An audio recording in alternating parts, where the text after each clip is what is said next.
This is Georgia Raisman and the Monday Scoop, and I'm here now with Donna Brown, a friend and clinical nutritionist from Fairfield, Connecticut. Donna has a business called the Nutrition Kitchen, with a wonderful website which you should look at. But her background is in undergraduate school in biology and chemistry, and then a master's degree in clinical nutrition. And since then, she has taken that show on the road, literally, because she does seminars for large companies on all topics related to nutrition and health, and also on business-related topics that are germane to that issue and business in general. But today we're going to talk about nutritional issues relating to people over 55, why you should cook, what you should cook, what happens if you don't cook, if you're living with alone, if you're living with a spouse, and how you should handle those things at an age when your instinct is, now that the kids are gone or now that you're on your own, maybe you just shouldn't bother cooking at all. So Donna, what do people do when they get over 55 and maybe those requirements of cooking for the kids and the family have dropped by the wayside? How do we handle our own nutritional issues? Well, I think for a lot of people, it actually becomes a struggle, particularly if you're used to cooking for a family and all of a sudden you're down to one or two people. You kind of do ask that question, do I even bother cooking for myself? So I think people do go out for dinner. I think people begin to buy more convenience foods. And I think that they're not getting as good a nutrition as they'd like, and people are now finding they're gaining weight. Now, is that a concomitant to not eating the right foods? Because we tend to eat starchy foods, or we tend to eat more carbs when we're not eating the right foods? Is it age related, or both? It's a combination of many factors. I find that people don't eat on a regular basis, and they're not choosing the right foods oftentimes, and stress can get into the equation, and when you're stressed, you tend to eat poorly, you make poor decisions. And I also think when people don't sleep, which happens at age 55 and above, that they again will make poor eating decisions. And people like the freedom of being an empty nester, let's say, but again, cooking can be a little bit of a bear. So I work with many clients in helping them navigate the food aisles so they can buy foods that are convenient but healthy and aren't frozen or filled with some of those bad chemicals that we don't want in our food. Well, when we think about when you get to be over 55, you're often on your own, and you really don't want to have to think about navigating those food aisles, and you don't want to have to think about feeding all those people. And it's nice to just say, I want to have something to eat at lunchtime and a salad for dinner. And why can't I just do that? Am I going to be nutritionally deprived? And will that even matter? I mean, now that I've got this 55-year-old body, it's managed for all these years, do I really need to worry about how much iron I'm taking in or how much whatever I'm taking in? You absolutely do. I do. Age changes a few things. Yeah, so tell me. Well, age can change the absorption of nutrients that we get from our food, and age can change the amount of fiber we can absorb, and there's so many variables that you really do need to think about what you're going to eat day to day. And I ask my own clients, before you get up out of bed in the morning, think about your food. Think about, what are you planning to have for breakfast? What's for lunch? What's for dinner? Are you going out? How will you manage that? Do you need to go grocery shopping? And it's actually quite eye-opening for them to even think ahead about their food rather than trying to grab it last minute. I also say to people, when you make your dinner, make enough so that you can take that protein or some of those vegetables that you've cooked and use it for your lunch the next day. If you can cook once and get multiple meals out of that, that's even better. That's always a good idea. But it takes just a little bit of planning, and I always suggest using your weekend time, some free time, to think about what you'd like to eat, think about what ingredients you might need to buy, put your list together, and perhaps even prep some of those vegetables or some of your protein sources on the weekends so that the weekday busyness of your schedule doesn't interfere with healthy eating. So what sort of proteins, and what sort of fibers do I have to keep eating? Well, in terms of fiber, we tend to be deficient on fiber. Fiber improves our immune system. It improves the ecology of our microbiome. It's great for brain health. It helps with cholesterol. So oatmeal is a perfect morning choice. But fruits and vegetables come loaded with fiber. Same with beans. And again, because we don't eat enough fiber, thinking about getting fiber every day for health purposes, it also gives you satiety, a fullness feeling that other foods don't give you. So what sort of fruits have fiber?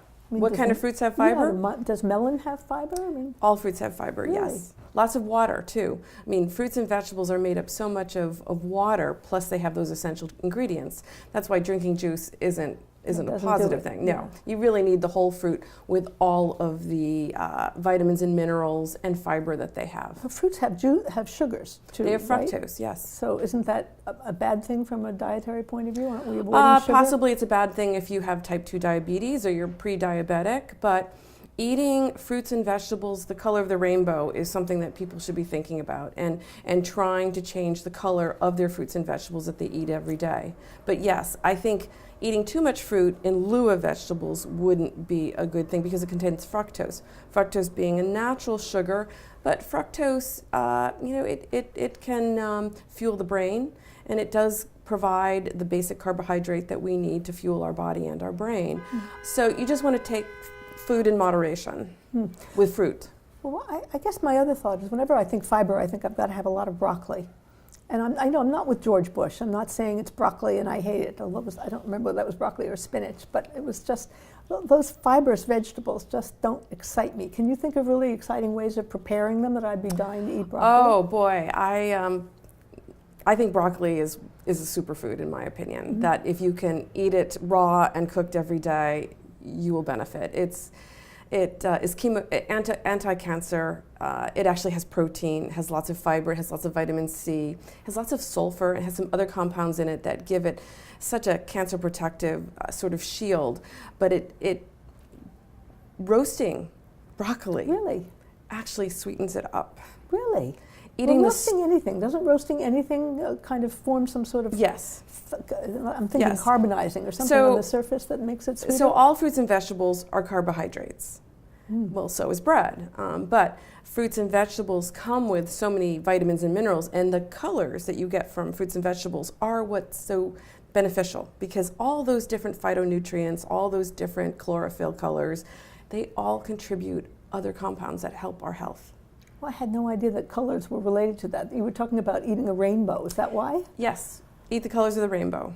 Oh, how do you like that? So if I were going to roast broccoli, if I drizzled olive oil on it, that would be all right? Sure, and maybe some garlic. I mean, olive oil improves everything, right? Yes, and maybe some sesame seeds at the end. And just roast them in your high oven at 450 degrees? Not so like high. I think the healthiest way to cook is slow and low. Really? Yeah, so put your temperature down. Yes, it tastes great when you can basically brown a potato, but it's not the healthiest way to eat. But a little bit of a lower temperature, 400, I would say, maybe 400, max. okay, so we're not talking about 250 for 4 hours, like a meringue or something like that. No. Okay, that's interesting. And a little bit of olive oil, salt and pepper, and some garlic is great. What do you know? My grandmother, my Italian grandmother, used to have broccoli. The only way I ever liked it, she would cook broccoli and in not a very lot of water, and it was still crisp and green. And then she would take a little bit of the broccoli water and mash into it some ricotta cheese that she had drained. So, and that was. Sometimes she would put that over pasta, which was actually very delicious too. So it was the starch was the pasta and the broccoli and the ricotta. Another way to eat broccoli, if you're not thrilled with the taste of it, is to chop it up finely. And it becomes diced, and you just throw it into your salad, or you throw it into a soup. But it's still there in its just finer form. You can buy that way too at the supermarkets. Also cauliflower chopped up very finely like that. Yes. Now, both of them you can saute with olive oil. I think cauliflower is a little milder tasting than broccoli, but both are great sources of sulfur and some other cancer-protecting compounds. But the broccoli stem, never throw that out. Always cook with that, whether you throw it into your soup, but it's very mild. I actually use the broccoli stem as dips for hummus and guacamole.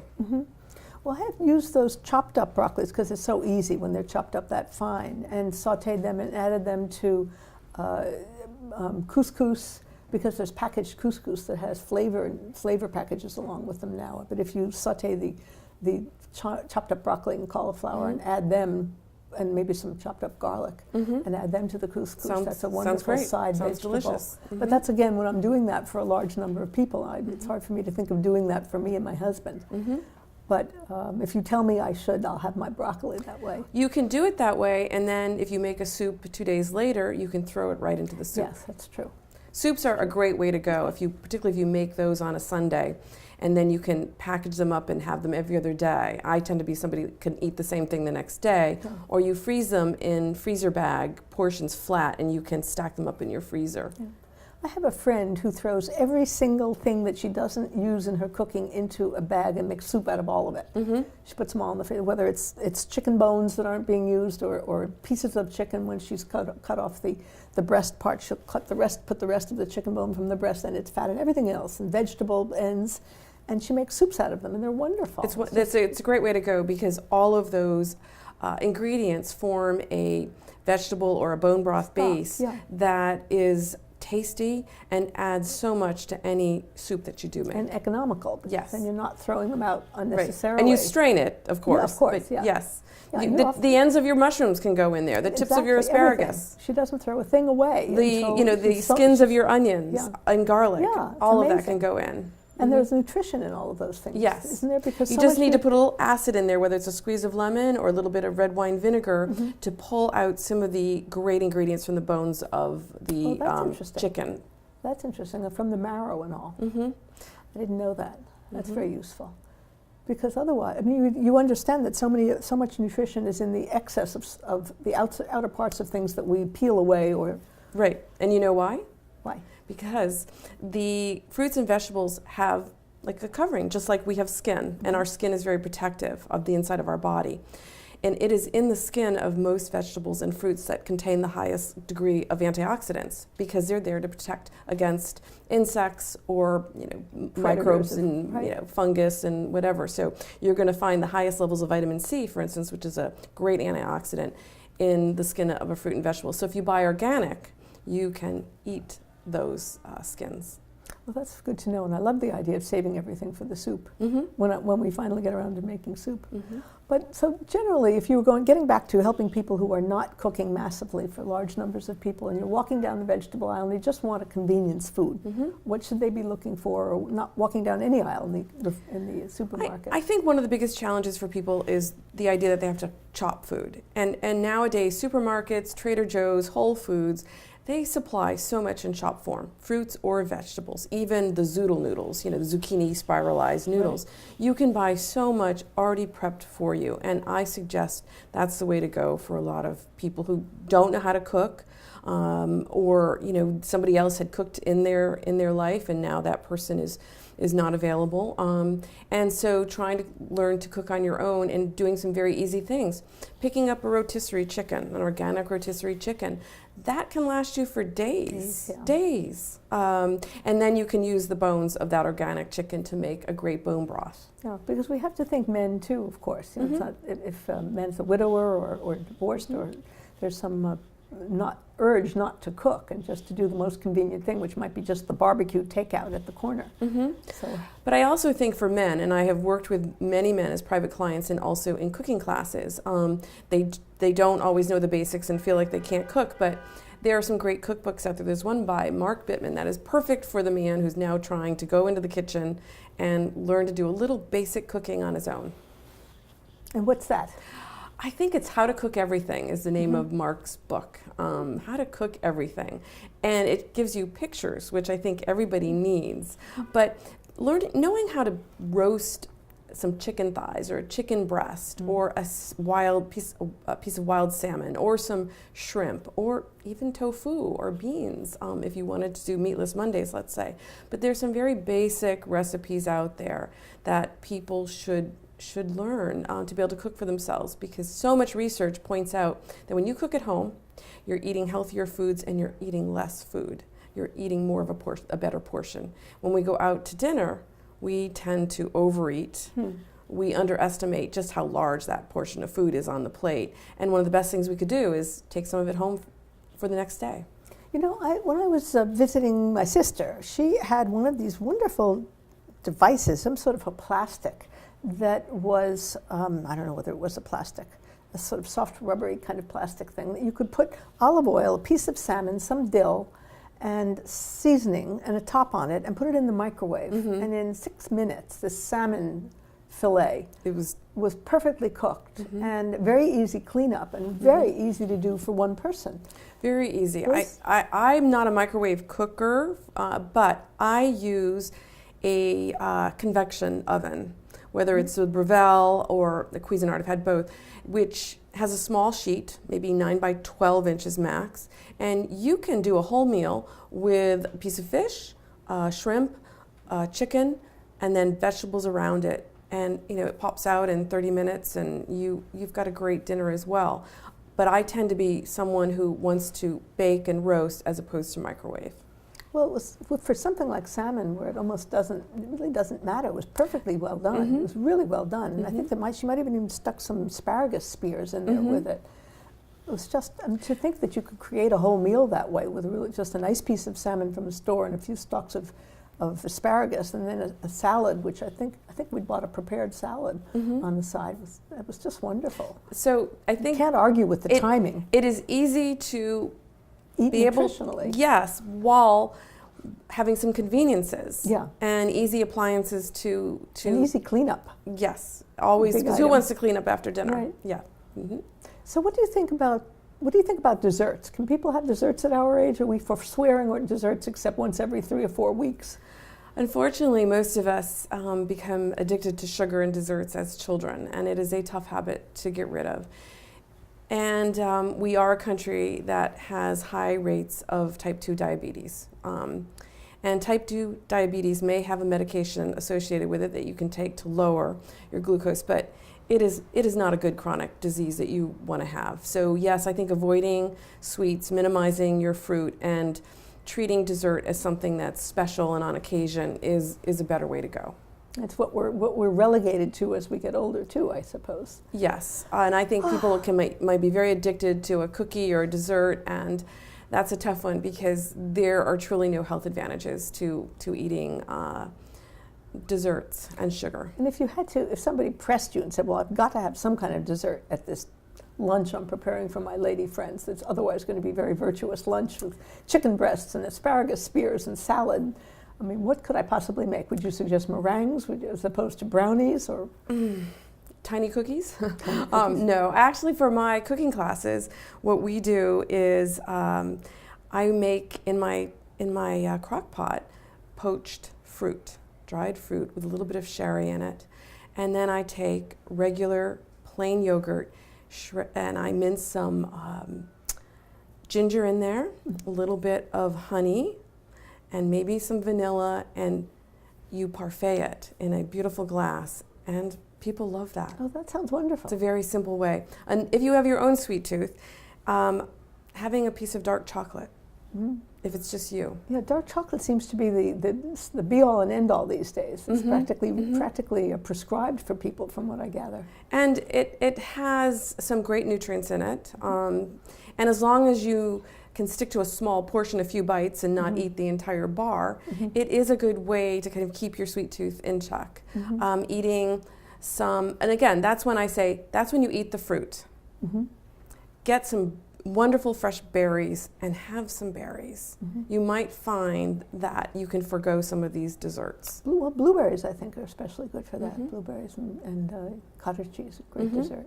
So what would you say would be the takeaway? What's the scoop for older people cooking on their own or trying to stay nutritionally ahead of the curve? You really want to eat a variety of food, looking at the color, looking at the protein content, eating clean protein, which would be lean cuts of meat, chicken, lamb even, and salmon, wild cod, for instance. And that to know that a portion size for a piece of protein is 3 ounces, which is the size of a deck of a card, or if you think about the palm of your hand.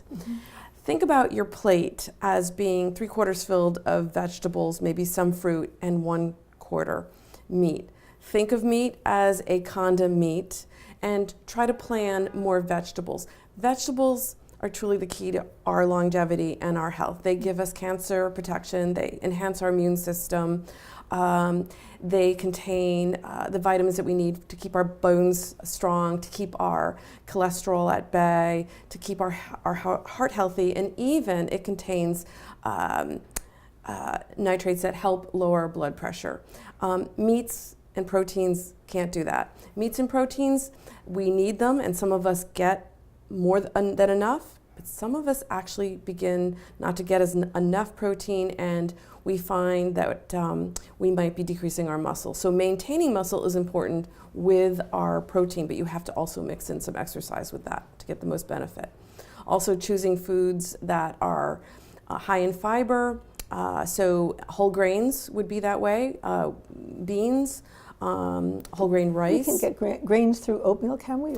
Grain, yeah, oatmeal is a grain, absolutely. But quinoa is a great source of protein and other vitamins because we need magnesium. Magnesium does not come from protein. Magnesium comes from our fruits and vegetables and some of our whole grains. So I think the key for me then is I have to learn how to cook vegetables in a tasty way. Absolutely. Or vegetable soup. You can buy vegetable soup at any of these great markets. But eating more vegetables should be the cornerstone of anybody's diet. It's a tough change to make when you're used to having that big steak and some potatoes, let's say, to all but think of downsizing your meat and adding more vegetables. So you've got to give yourself time. You can't make these changes overnight. Yeah. If you could think about making some 1 or 2 changes a week and sticking with that routine. That's the key. That's the key. Well, that's really helpful, Donna, and thank you so much for coming and sharing this. Thank you so much, Georgia. It was great to see you. And we'll be even more specific. I really appreciate your coming. Thank you. Thanks so much for being with me today. I hope we get to talk with Donna again, and we'll certainly talk on another topic next week. Thanks.